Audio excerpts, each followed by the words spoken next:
नमस्कार विद्यार्थी मित्रांनो, स्वागत आहे तुमचं माझ्या यूट्यूब चॅनलमध्ये. मित्रांनो, आज आपण नवीन अपडेट घेऊन आलो आहे. नवी मुंबई महानगरपालिकेमध्ये पदभरती असणार आहे. मित्रांनो, नवी मुंबई महानगरपालिकेमध्ये एक ऑलरेडी पदभरती निघालेली मित्रांनो. त्यानंतर ही दुसरी पदभरती आहे, पण अगोदरची जी पदभरती आहे ती परमनंटची आहे आणि ही जी पदभरती आहे ही कंत्राटीची मित्रांनो. याचा अंतिम दिनांक जे असणार आहे 16 तारीख असणार आहे. तर व्हिडिओ पूर्ण पहा. व्हिडिओ आवडला तर लाईक करा, चॅनलला नवीन असाल तर सबस्क्राईब करा.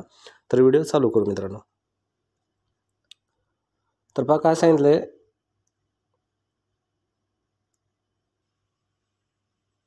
तर बघा सांगितलं आहे, नवी मुंबई महानगरपालिकेअंतर्गत एकात्मिक आरोग्य कुटुंब कल्याण सोसायटीमध्ये राष्ट्रीय नागरी आरोग्य अभियानांतर्गत म्हणजे NHM अर्बन हेल्थ मिशन अंतर्गत वॅकन्सी ही आहे. ह्याच्यामध्ये NHM अंतर्गत पदभरती होणार आहे. पहा खालील तक्त्यामध्ये तात्पुरत्या सेवामध्ये म्हणजेच कंत्राटी पदमध्ये ही वॅकन्सी असणार आहे.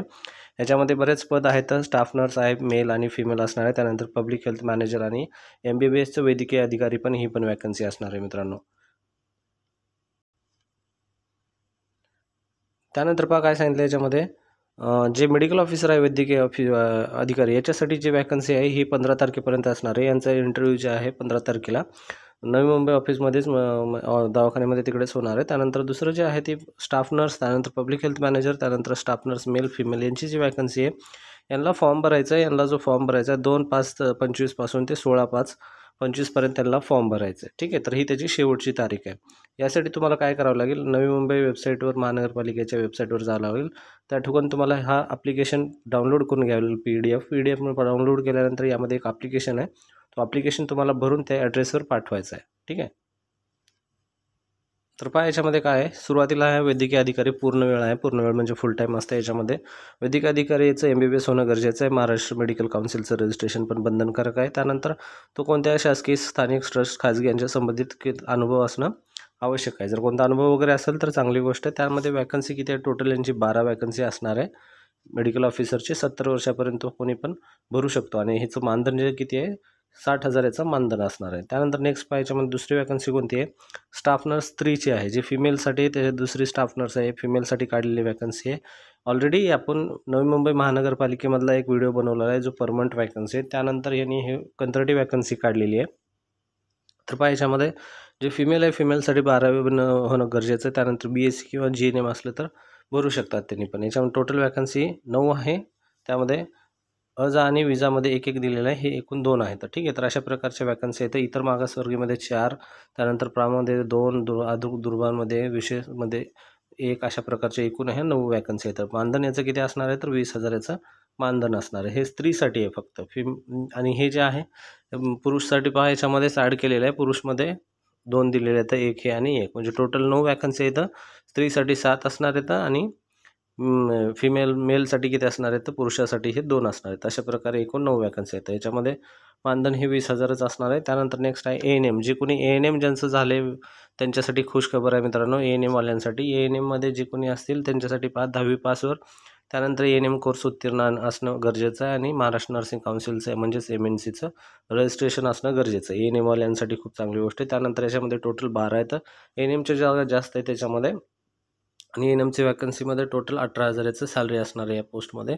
त्यानंतर नेक्स्ट आहे public health manager. Public health मॅनेजरमध्ये MBBS किंवा एनी ग्रॅज्युएट सायन्समध्ये होणं गरजेचं आहे. त्यामध्ये BSc नर्सिंगवाले पण भरू शकतात. ज्यांचं कोणचं BNSC नर्सिंग झालेलं आहे पण त्यांना मानधन कमी वाटत असेल तर त्यांनी या पोस्टवर पण भरू शकता. याच्यामध्ये पहा यांना जर अगोदर प्राधान्याने MBBS वाल्याला देतील, त्यानंतर BDS BMS BHMS BMS जर हे नाही भेटले त्यांना तर BSc नर्सिंगवाले, नर्सिंग बेसिकवाले किंवा पोस्ट बेसिकवाले पण भरू शकतात. तर टोटल याची एकच वॅकन्सी आहे, ती पण ओपनसाठी वॅकन्सी आहे.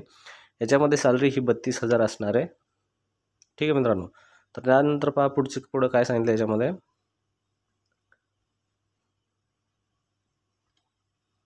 त्यानंतर पहा अर्ज करवायच्या अनुषंगाने काही महत्त्वाच्या सूचना आहेत. तर त्याच्यामध्ये महत्त्वाच्या सूचना कोणत्या आहेत, सर्वात अगोदर ही वॅकन्सी जी आहे ती कंत्राटी असणार आहे 6 महिन्याची. जर तुमचं काम चांगलं असेल तर तुम्हाला परत त्याच्यामध्ये वॅकन्सीमध्ये परत तुम्हाला वाढ देऊन, परत ऑर्डर देऊन, परत तुमच्या याच्यामध्ये नोकरी करण्याची संधी भेटू शकते जर काम तुमचं चांगलं असेल तर. त्यानंतर याच्यामध्ये पूर्णपणे कंत्राटी असणार आहे. तुम्ही परमनन्सीचा दावा करू शकत नाही. त्यानंतर याच्यामध्ये तारीख जी आहे 15 तारखेला मेडिकल ऑफिसरचं याच्यामध्ये इंटरव्ह्यू असणार आहे आणि 16 तारखेपर्यंत तुम्ही स्टाफ नर्स, त्यानंतर ANM, पब्लिक हेल्थ मॅनेजर हे सगळ्या व्यक्तींनी काय करायचं आहे, फॉर्म भरायचा आहे. ठीक आहे. 16 तारखेची शेवट असणार आहे. हे याच्यामध्ये दिलेलं आहे 2 ते 16 तारखेपर्यंत तुम्ही फॉर्म भरू शकता आणि वयोमर्यादा 25 एप्रिल 2006च्या अनुसार 38 वर्ष जे ओपन असतील त्यांच्यासाठी आणि 43 वर्ष जे कास्टमध्ये असतील त्यांच्यासाठी फॉर्म एवढे लोक अशा वयामर्यादामध्ये भरू शकता. जे ओपनमध्ये असतील त्यांनी 38 वर्षापर्यंत भरू शकता आणि जे कास्टमध्ये आहेत त्यांनी 43 इयरपर्यंत भरू शकता. त्यानंतर पहा ज्यांचं MSCIT झालेलं आहे त्यांच्यासाठी पण खूप महत्त्वाची गोष्ट आहे. MSCIT होणं गरजेचं आहे. MSCITचं प्रमाणपत्र जे काही आहे ते तुम्ही सबमिट करावं लागेल. त्यानंतर तुम्हाला याच्यामध्ये संधी भेटेल नोकरीची. ठीक आहे. तर कारण MSCIT आता मोस्ट ऑफ द सर्टिफिकेट भरतीमध्ये MSCIT ही कंपल्सरी करतात. त्यानंतर लहान कुटुंबाचं प्रमाणपत्र एक लागणार आहे. लहान कुटुंबाचं प्रमाणपत्र स्मॉल फॅमिली नॉर्म्स म्हणून असतो मित्रांनो. मी प्रत्येक व्हिडिओमध्ये सांगतो हे एक प्रमाणपत्र खूप गरजेचं आहे. 2 मुलं त्यापेक्षा जास्त मुलं करता येणार नाही. त्यासाठी आहे जर तुमच्याकडे 2 मुलापेक्षा त्यामध्ये जास्त मुलं असतील तर तुम्ही हे फॉर्म भरू शकत नाही आणि जर तुम्ही अनमॅरिड असाल तर तुम्हाला एक प्रमाणपत्र याचं फॉर्म भरून द्यावं लागेल की तुम्ही 2 मुलाच्या वरील मुलं करणार नाहीत म्हणून. त्यानंतर उमेदवाराचा फोटो स्वाक्षरी व्यवस्थित भरून तुम्हाला याच्यामध्ये अपलोड करायचं आहे. त्यानंतर निवड प्रक्रिया आहे MBBSची जी असेल वैद्यकीय अधिकाऱ्याची ते डायरेक्ट इंटरव्ह्यूद्वारे तिथे मुलाखतद्वारे होईल आणि जे स्टाफ नर्स वगैरे यांची मेरिट लिस्ट लागेल. त्यानंतर मेरिट लिस्टनुसार तुम्हाला सिलेक्शन करण्यात येईल तुमची जी काही इंटरव्ह्यू वगैरे झाल्यानंतर. त्यानंतर पुढे पहा तुम्हाला काय करायचं आहे. जी काही तुमची माहिती ही MNMC.government या NMMC.government.in या संकेतस्थळावर भेटणार आहे. नवी मुंबई महानगरपालिका corporation.government.in या संकेतस्थळावर तुम्हाला पूर्ण माहिती भेटणार आहे. तर त्यासाठी या संकेतस्थळावर तुम्ही अपडेट राहायचं आहे. त्यानंतर तुम्हाला फॉर्म जो भरायचा आहे तो फॉर्म कुठे भरायचा आहे. राष्ट्रीय हे त्याचा अर्ज आहे. तुम्हाला हा अर्ज या अर्जावर सादर करायचा आहे. पत्त्यावर वैद्यकीय आरोग्य अधिकारी आरोग्य विभाग 3रा मजला नवी मुंबई महानगरपालिका मुंबई या ठिकाणी नवी मुंबई. ठीक आहे. तर अशा प्रकारे फॉर्म भरायचा आहे.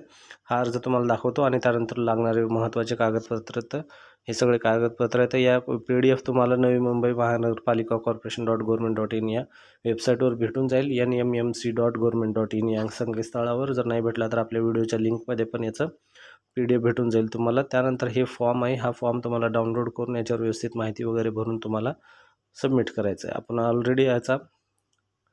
ऑलरेडी हे फॉर्मचा ॲड्रेस सांगितलेला आहे आणि फौजदारी गुन्हा वगैरे नसल्याचं पण प्रमाणपत्र तुम्हाला हे भरून द्यायचं आहे. असं जर भरून दिलं आणि तुमच्याकडे कोणता गुन्हा दाखल झाला तर तुम्हाला त्याच ठिकाणी त्यातून काढण्यात येईल मित्रांनो. त्यानंतर हे तर लहान कुटुंबाचं प्रमाणपत्र आहे. हे पूर्ण फॉर्म आहे. हा त्याचा परत एकदा ॲड्रेस सांगतो. वैद्यकीय आरोग्य अधिकारी आरोग्य विभाग 3रा मजला मुंबई महानगरपालिका मुख्यालय प्लॉट नंबर 1 नवी मुंबई. ठीक आहे. तर अशा प्रकारे व्हिडिओ आहे. जर आवडला तर व्हिडिओ नक्की लाईक करा. चॅनलला नवीन असाल तर सबस्क्राईब करा. धन्यवाद मित्रांनो.